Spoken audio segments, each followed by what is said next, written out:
Ben, Jean-Guy puis moi, on sortait ensemble dans le temps, puis on jardinait. jardinait déjà. C'était comme quelque chose qu'on faisait.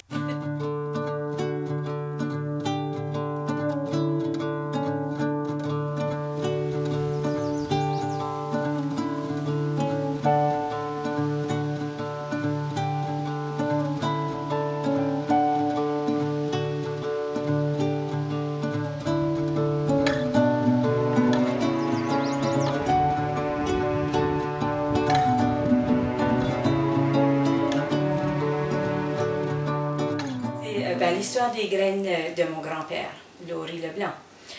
Lui venait de la Hétrière, de Memramcook. Puis mes parents sont natifs de la vallée de Memramcook. Puis j'ai vécu là aussi pendant 11 ans. La graine est venue, c'est ça, on avait l'intérêt à l'agriculture, on aimait l'agriculture déjà, puis mon grand-père a vu ça probablement dans nous autres, puis il nous a offert des graines, puis on les a essayées, puis ça c'est 30 quelques années passées, puis c'est ça, fait depuis ce temps-là, on a sauvé la graine d'année en année pour justement sauver l'héritage de la graine, le souvenir de mon grand-père. Manger des bonnes cosses. Manger des bonnes cosses, parce qu'ils sont bonnes, c'est les meilleures. C'est les meilleures, puis c'est ça, puis garder ces graines-là, puis les partager. Parce que je crois que la partie la plus importante, c'est le partage. On n'a jamais vendu, tout a donné. C'est ça. Puis on a tout le temps, assez. Ça fait que c'est ça, ça fait que en gros c'est ça, c'est de garder ces graines-là, ils sont vivants, même si c'est pas la graine, la première graine là, que mon grand-père nous a donnée, c'est quand même l'histoire qui vient avec, qui fait partie de la graine.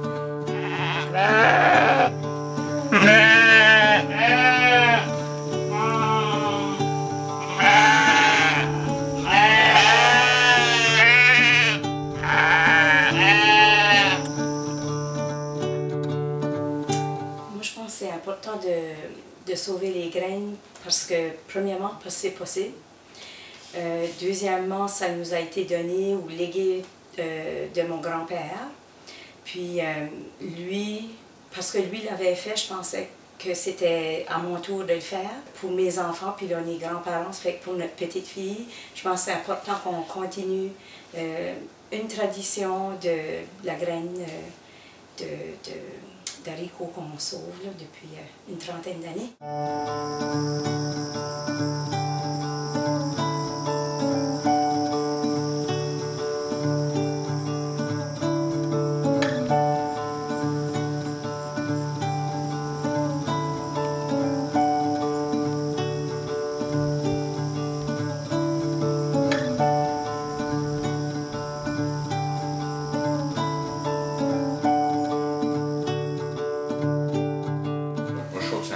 Parce que si il y a plus de gens qui en sauvent, puis si jamais, disons qu'il y avait une sécheresse ou même un grand feu comme qu'il y a eu en 46, puis qu'elle est perdue dans des régions, plus qu'il y a de gens, il y a plus de chances qu'on l'aura pour à long terme, là, ou de la maladie même, il peut y avoir des maladies qui briseraient les plantes. Ça fait si disons dans la province, juste un exemple, qu'il y en aurait dans tous les coins, il y en a la partie du nord la perd, mais le sud pourront la partager. Ça fera pour durer, pour que ça continue.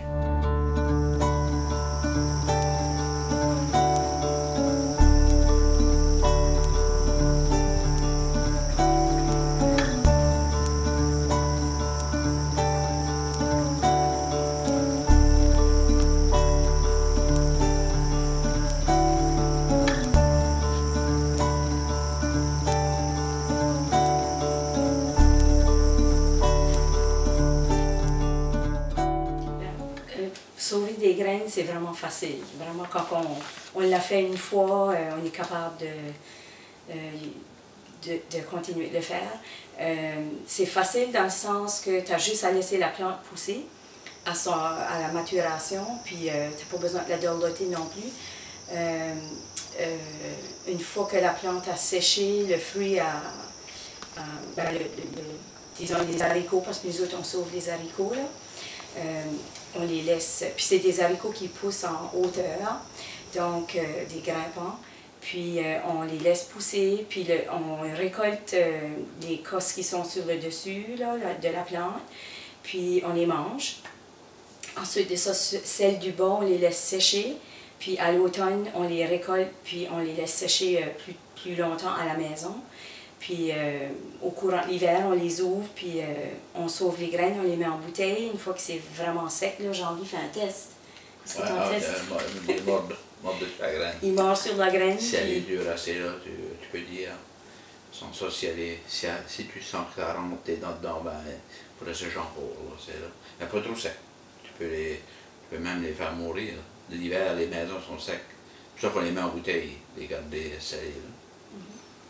Puis c'est ça, n'importe qui peut faire ça. Si tu as le goût puis le temps, tu peux le faire.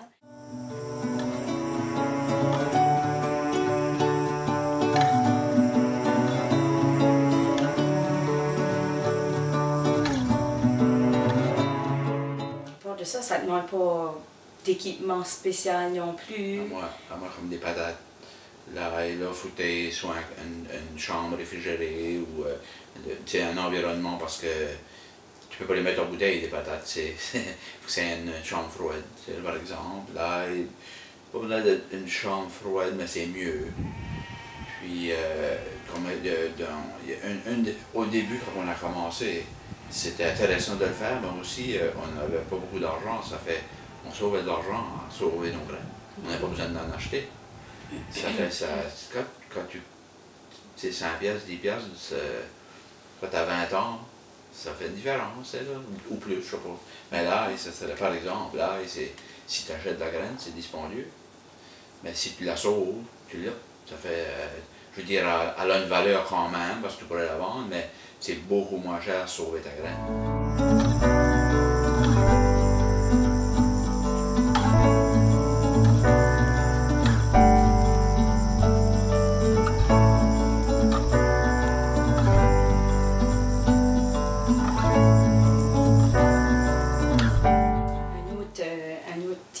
C'est des fois dans ton jardin, si tu avais des tomates ou des cerises de terre qui poussaient ou qui poussent, même si tu travailles la terre, l'année d'après, des fois il peut sortir des plants de tomates. Puis ça fait qu'il faut que tu sois vigilant, puis faut savoir discerner les plants là, pour savoir quel plant qui est en train de pousser.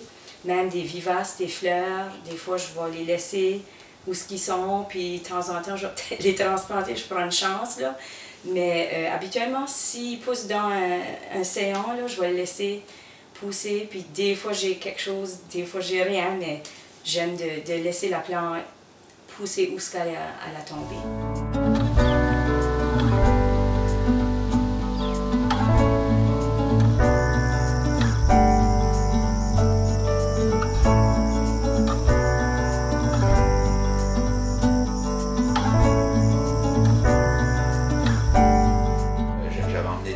Floride, puis on les a des Blue Lake, mais c'était pas des Kéram, c'était juste des... Ils ont eu 3 pouces de haut, puis ils ont passé l'été 3 pouces de haut.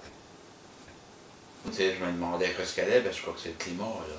Le climat, il est habitué à un climat vraiment chaud, puis nous autres, ben, on croit qu'on a chaud, là. Au Nouveau-Brunswick, ben, c'est pas la Floride. Fait j'ai supposé qu'elle était acclimatisée, puis il n'y a pas eu de cosse, il n'y a pas eu de fleurs, rien. Ça a juste fait 2-3 petites feuilles, puis ça fait là, je me dis, OK, ça veut dire que la région a un effet aussi sur les graines.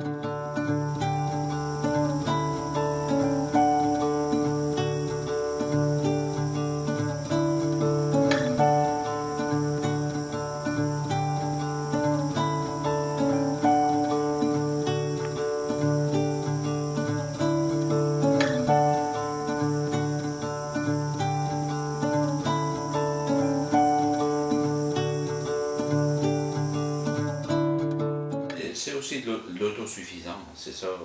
Moi, je trouve que ça nous... parce que souvent, il y a du monde qui dit « Oh, on vise l'autosuffisance. On ne peut pas atteindre à 100%. C'est tout le temps un pourcentage. On dépend de quelqu'un ou de quelque chose. Mais les graines, ça nous amène tout le temps plus proche à l'autosuffisance. C'est ça. Puis, je crois que c'est un petit peu magique, le fait qu'on continue d'une année à... C'est impressionnant. C'est comme un mystère, si tu veux. C'est ça qui est intéressant. Là. On peut garder une graine, la planter, se nourrir, l'année d'après recommencer. Puis une chose que je mentionnerais, on n'a jamais toutes planté nos graines une année. On en garde tout le temps pour l'année. Si jamais il arrive à être court, on a tout le temps une petite réserve pour l'année après. Ça, c'est quoi qu'on a tout le temps fait. On n'a jamais eu vraiment besoin, par exemple.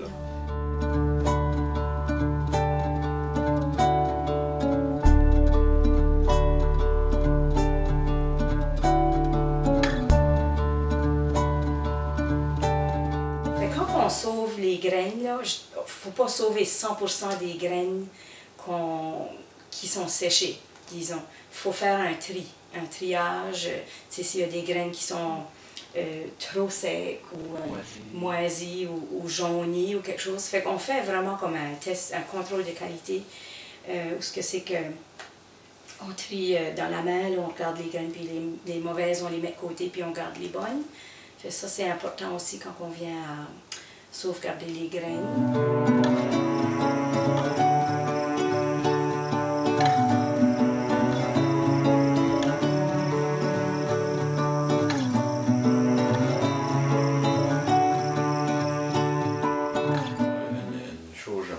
C'est que je trouve que ça fait un beau cadeau. Que si tu donnes ça à quelqu'un, c'est un cadeau, c'est vraiment personnel. Puis, surtout si tu donnes à quelqu'un qui aime le jardinier, qui aime ça, là, il l'apprécie parce qu'on est de la même manière. Si quelqu'un nous donne, qu'on a eu les cocos de Paimpol de France, tu sais, c'est comme, wow, mais des fois, on reçoit un cadeau, c'est quelque chose qu'on ne se sert pas, ou c'est quoi qui se use, puis il n'a plus. Mais ça, c'est quasiment, ça fait partie de l'éternel. Ça continue jusqu'à temps. Je veux dire, dans notre vie. Ça fait, c'est vraiment intéressant, les graines.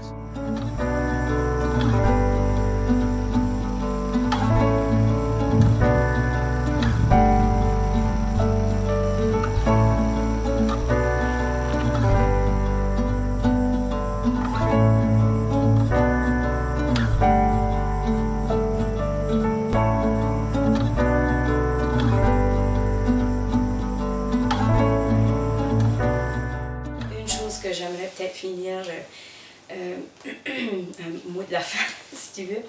Je pense que c'est important que si on le fait juste moi puis Jean-Guy, puis on le partage avec tout le monde aussi, puis dire que oui, c'est possible de sauver des graines, puis tout ça. Je trouve que quand on partage ça avec une communauté, ça s'agrandit toujours. Puis si on peut rejoindre une ou deux personnes, ces deux personnes-là vont rejoindre d'autres personnes.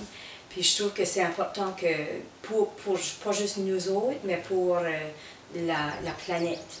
Je sais qu'on ne peut pas sauver la planète, là. C'est pas ça qu'on essaye de faire, mais je trouve que c'est important de jouer notre rôle, puis de prendre ça au sérieux, puis que si on peut le faire ici, que ça devrait se faire partout. Ou ça pourrait se faire partout. Puis que...